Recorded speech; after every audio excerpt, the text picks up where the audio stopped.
step into the dimly lit corridors of Nightmare Realm 89, where the echoes of the past and the whispers of the unknown merge to reveal stories that linger long after the lights go out. Here, every shadow hides a tale, and every silence speaks volumes, inviting you to peer beyond the veil of the ordinary into a world where the line between reality and nightmare blurs. It was April of 2015. Me, my girlfriends, and my little brother, who was 9 years old, had gone to a small nearby movie theater on a Wednesday night to see the horror movie. It follows we usually went late on weekends to get the whole theater to ourselves, plus I had off on Thursdays that semester when we entered the theater. At first it seemed like we were the only ones inside, but then my little brother pointed somebody out.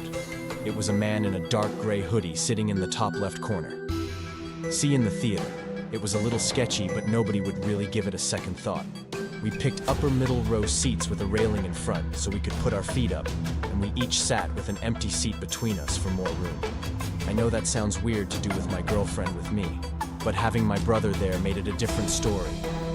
I was sitting the closest to the edge, and therefore the closest to the one other guy in the room. Besides us, within 5 minutes the previews were over, and the movie was starting. The lights in the theater dimmed to darkness, and the only light now was the light projecting from the screen. My little brother took out his bag of candies. He snuck in and started to eat them obnoxiously loud about 5 minutes into the movie over my brother's loud candy wrapper noises, which we told him to stop for the record. I thought I heard a pretty loud sound come from above and behind us.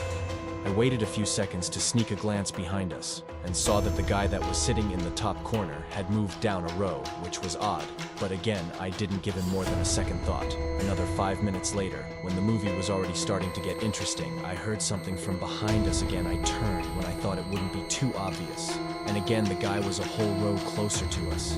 I leaned to my girlfriend and said while chuckling, "Don't look, but that guy keeps moving closer to the screen." She shrugged her shoulders and didn't even show interest in checking. I told myself if he did it again, then I would have a problem and managed to get back into the movie.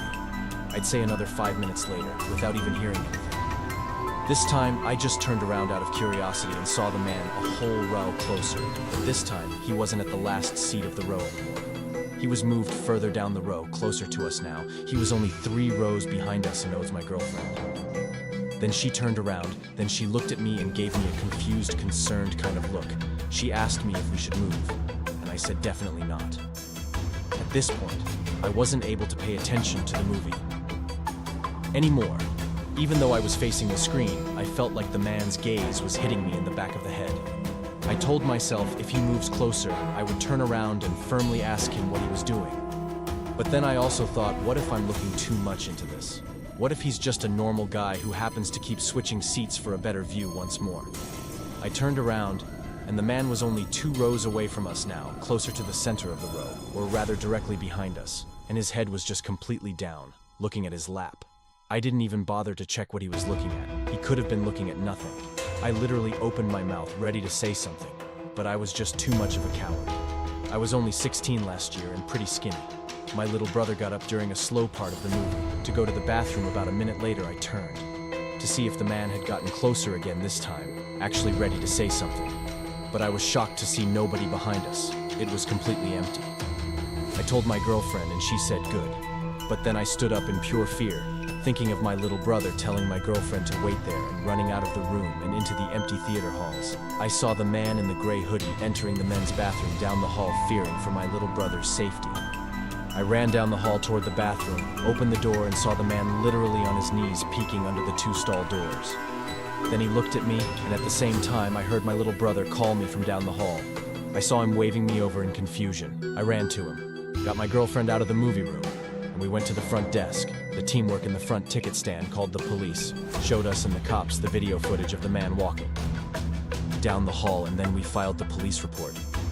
I'm just so grateful that my brother went to a different bathroom down the opposite direction of the hall, because if he had been in there, even with my showing up to save him, I have no idea what would have happened. It's been over a year now, and the man was never identified. Back in 2008, Cloverfield was one of the biggest movies of the year, and I desperately wanted to see it. Most of my friends had already gone to see it, which upset me, given that I didn't want to be seen going to the movie theater alone. However, I didn't have work or school on Thursdays. So on Wednesday night, I figured I could get away with going alone to one of the small theaters nearby, with a screening of the film at 9:30 since I knew it would be quiet. Well, I showed up, bought a ticket, and immediately realized the entire building was dead. I entered the theater, and much to my surprise, there was not a single person in there. There were 2 large sections of seats in the theater. I sat in the bottom row of the upper section, which was seated just behind a tiny wall during the quiet parts of the movie, which were very few. I kept thinking that I was hearing something coming from behind me. It was almost like I was hearing a voice. Is someone there? Nothing. I felt like the sounds were just getting louder and closer, but I kept turning around and didn't see anyone. I felt like I was losing my mind. Eventually, the sound became so loud that it was evident it was a crazed whispering. I was about to nope the out of there, but when I got up and took one last look behind me, a figure popped up quickly from behind the seats just to rose up for me, arms flat to their sides and just facing me like a stiff statue. I ran like there was no tomorrow back to the lobby where I saw nobody, not a single employee. I kept running to the car, took a few seconds to catch my breath once inside, and drove back home. I tried calling the theater that same night. I never got anyone to answer. I didn't bother the next day, and I just tried to let it go. It still freaks me out beyond imagination. To this day, one of my first jobs was working on a movie theater in Huntington on Long Island. It was an okay gig for a 16-year-old dealing with the general public en masse. You'll always run into creeps. However, there was one creep and one really weird situation that I still have nightmares about. It was a Monday like 11 o'clock at night, and the last 2 playing movies were finishing up, which was earlier than usual on weeknights.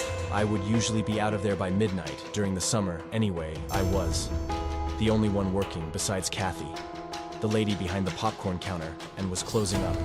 I was sitting on the carpeted steps next to my ticket podium on my phone. When Kathy yelled over to me to sweep the floors, she told me she was heading out and would be back within the hour to close up. I hurried up with a sweeping and sat back down to get back to playing a Tetris-like game on my flip phone. I was left alone, a lot like this, and this was the one time during my shifts that I feared something such as a late-night robbery might easily take place. Suddenly I heard the front door to the theater pole open with force. I stared down at the doorway to the lobby, which blocked the actual entrance section, waiting for someone to walk through and hoping it would be Kathy. After all, she would have locked the doors anyway, at this hour. I called out Kathy's name, and suddenly an upper middle-aged man with a big brown faded jacket came wandering in. Immediately locking his eyes onto mine, I told them we were closing up and he had to leave. He looked at me with a sort of intimidating Vincent Pastore kind of a look on his face. He mumbled his words in his response, but I could make out his phrase to be, "Is Kathy here?" I shook my head no, and he mumbled, "I'm just gonna go sit down over there for a while." I was very against confrontations with other people, so my heart was racing, and I lacked the confidence to order him to leave. I sat back down on the step and pretended to be absorbed in my phone, when really I was texting Kathy telling her there was someone weird here for her. But with the old flip phones, text took forever to send and even longer for people to check. By the time the text was sent, I noticed the man now across the room sitting on a bench was literally watching me. I wanted to show him that. I was annoyed by this, so I simply got up, walked up the 3 carpeted stairs and sat down on the bench in front of a wall that would block my view from him. Stupid old me didn't figure this would allow him to do whatever he wanted. Not being within my vision within minutes, I realized this was dumb and went back to sitting on the step. Only now the man was gone. Kathy returned around the same time that the last of the moviegoers were leaving. I told her about the guy and she said she left the door unlocked by mistake. I spent about 10 minutes sweeping up in some of the auditorium rooms before my shift was officially over.